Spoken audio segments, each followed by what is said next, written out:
উপলা হয়ে বের হয়ে গেছে। তাই কারণে শহীদ জিয়াউর হোসেনের কাছে জিহাদের লেখা আপনি সবাই কাছে দোয়া চাই এবং যত লোক শহীদ হয়েছেন সবাই লেখা আপনারা দোয়া করবেন। আরেকটি কথা, এই স্বৈরাচার শেখ হাসিনার বিচার, অবৈধ কাদের হাসিনার বিচার, অবৈধ কাদের বিচার, এদের বিচার বাংলার মাটিতে আমি চাই আপনারা জানি সবাই এদের বিচার কঠোর করে এবং এক রশিতে 14 জন ফাঁসি না, এক রশিতে 1 জোড়া ফাঁসি 3 ঘন্টা পর লাশ মারার পরও 3-4 ঘন্টা তাকে জানি ঝুলানো রাখা হয়। এই দোয়া আমি সবাই কাছে চাই, আপনারা সবাই এই দোয়াটা করবেন, এই আশাটা আমি চাই। বর্তমান সরকার যে আছে সবাই এই আহত পরিবারকে নিহত পরিবারকে যিনি হ্যাঁ পুনর্বাসন করে দেয় তাকে তার রাস্তাটা পূর্ণ রাস্তা খুলে দেয়, তারা কোথায় যাবে কোথায় খাবে এই রাস্তাটা তৈরি করে দেয়। 8টি মিটিংয়ের মাধ্যমে আমরা বর্তমানে নিহতের তালিকা চূড়ান্ত করেছি। বরিশাল জেলায় 30 জন নিহত নিরূপণ হয়েছে। ওনাদের চূড়ান্ত তালিকা ক্যাবিনেট ডিভিশনে পাঠানো হয়েছে এবং মন্ত্রণালয়ে পাঠানো হয়েছে এবং ওয়েবসাইট যেটা আছে যেটা পাবলিকলি আহতদের মন্ত্রণালয়ের নির্দেশক্রমে 30 নভেম্বর পর্যন্ত আবেদন আহ্বান করা হয়েছিল আহতদের পক্ষ থেকে।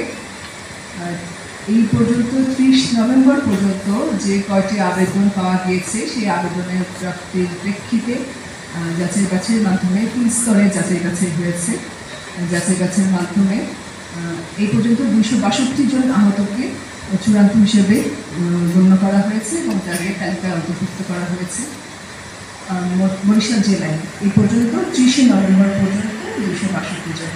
আজকে এই মঞ্চে অনুষ্ঠানে এখানে আমন্ত্রণ জানানো হয়েছে নিহতদের পরিবার সদস্যদের এবং মহানগর এবং বরিশাল সদর উপজেলায় যারা আহত আছে। 7ই ডিসেম্বর শনিবার সকাল থেকেই বরিশালের শিল্পকলা একাডেমি মিলনায়তন ছিল কানায় কানায় পরিপূর্ণ। বরিশাল জেলা প্রশাসনের আমন্ত্রণে এখানে জড়ো হয়েছিলেন জুলাই আগস্ট বিপ্লবে শহীদ পরিবারের সদস্য এবং আহতরা, আর তাদের স্বাগত জানাতে জড়ো হয়েছিলেন বরিশালের প্রায় সব রাজনৈতিক নেতৃবৃন্দ ও প্রশাসন, বিভাগীয় কমিশনার রায়হান কাউসার সহ বরিশাল প্রশাসনের নেতৃবৃন্দ।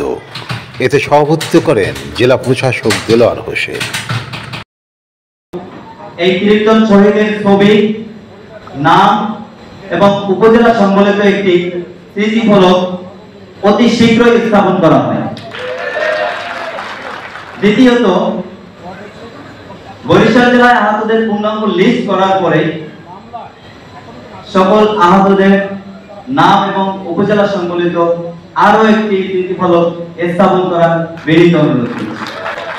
পরিশেষে একটি কথা বলতে চাই, এই বাংলার মাটি থেকে স্বৈরাচারকে বিতাড়িত করতে পেরেছি। আবার আমরা দেখতে পাচ্ছি কিছু লোক তাদেরকে পুনর্বাসন দিতে চাচ্ছে। আমি এই বরিশালের মাটি থেকে বলতে চাই, এই বাংলার মাটিতে আওয়ামী দোসররা রাজনীতি করতে পারবে কি পারবে না, এটার একমাত্র সিদ্ধান্ত নেওয়ার ইখতিয়ার রাখে আমার এই 24-এর শহীদ ও আহত ভাইয়েরা। দেশে এখন একটা সংকট যাচ্ছে, বিভিন্ন আন্তর্জাতিক ষড়যন্ত্র চলছে। আমি বলতে চাই এখন ক্ষুদ্র ক্ষুদ্র যে আন্দোলন, সেই আন্দোলনগুলো আপনারা বন্ধ করে নিজেদের মধ্যে মতভেদ বন্ধ করে আপনারা এখানে ঐক্যের একটা চেষ্টা করেন। দেশের সকল মানুষকে আপনারা যদি দেশকে ভালোবাসেন, আমার যদি দেশ থাকে আমরা নিজেদের মধ্যে এটা মারামারি করতে পারবো। আমাদের অখণ্ডতা যদি না থাকে, আমাদের সার্বভৌমত্ব যদি না থাকে, আমরা তাহলে আমাদের নিজেদের মধ্যে মারামারি করার সুযোগ থাকে। অতএব আমাদের টিকে থাকার জন্য, সবার টিকে থাকার জন্য, এই দেশে থাকার জন্য, আমার জন্মভূমিতে থাকার জন্য, মাতৃভূমিতে থাকার জন্য আমাদেরকে একতাবদ্ধ হতে হবে।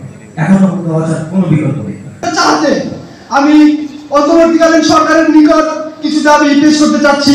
সেটা হচ্ছে, যারা গুরুতর আহত তাদেরকে দ্রুত চিকিৎসা ব্যবস্থা করতে হবে এবং যারা নিহত হয়েছে তাদেরকে রাষ্ট্রীয় সম্মান দান করতে হবে এবং যারা আহত হয়েছে তাদেরকে একটি কর্মসংস্থানের ব্যবস্থা করতে হবে। শুধু সাধারণ শিক্ষার্থী নয়, বরিশালের জামায়াত ইসলামী এবং বিএনপি সহ অন্যান্য রাজনৈতিক দলের নেতৃবৃন্দ এখানে বক্তব্য রাখেন। মনে করতে হবে, আমরা আন্দোলনের একটা জায়গায় এসেছি, এখনো কিন্তু চক্রান্ত চলছে, পাশের দেশে বসে চক্রান্ত করছে এবং আওয়ামী লীগের যারা ছাত্রলীগ, যুবলীগ, শ্রমিক লীগ তারাও চক্রান্তের সাথে জড়িত। কাজেই আমরা যারা ঐক্যবদ্ধ থাকি, আমরা ছাত্রদেরকে ছোট করতে চাই না।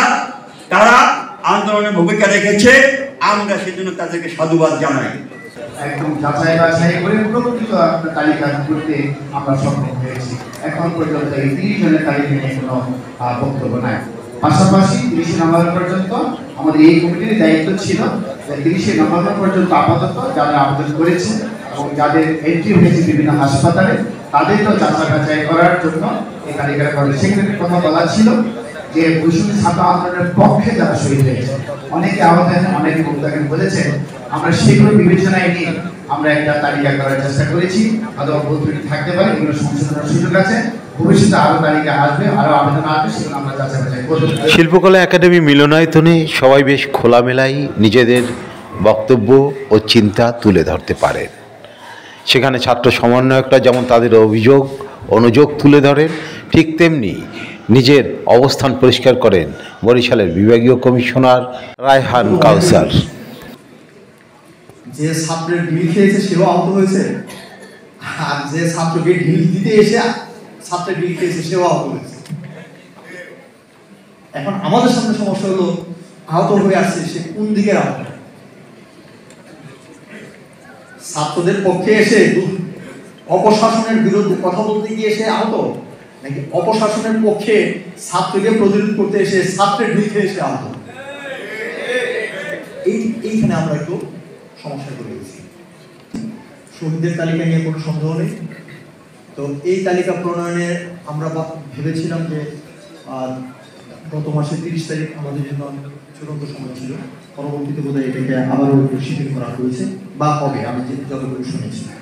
যাই হোক না কেন, এখানে যে শিক্ষার্থী যারা উপস্থিত আছেন আমি তাদেরকে বলবো যে এই কাজে আমাদের সঠিক আহতদের সঠিক তালিকা প্রণয়নের কাজে যেন তোমাদের একটা স্বতঃস্ফূর্ত সহযোগিতা থাকে, এখানে যে কোনো বায়াসনেস না থাকে।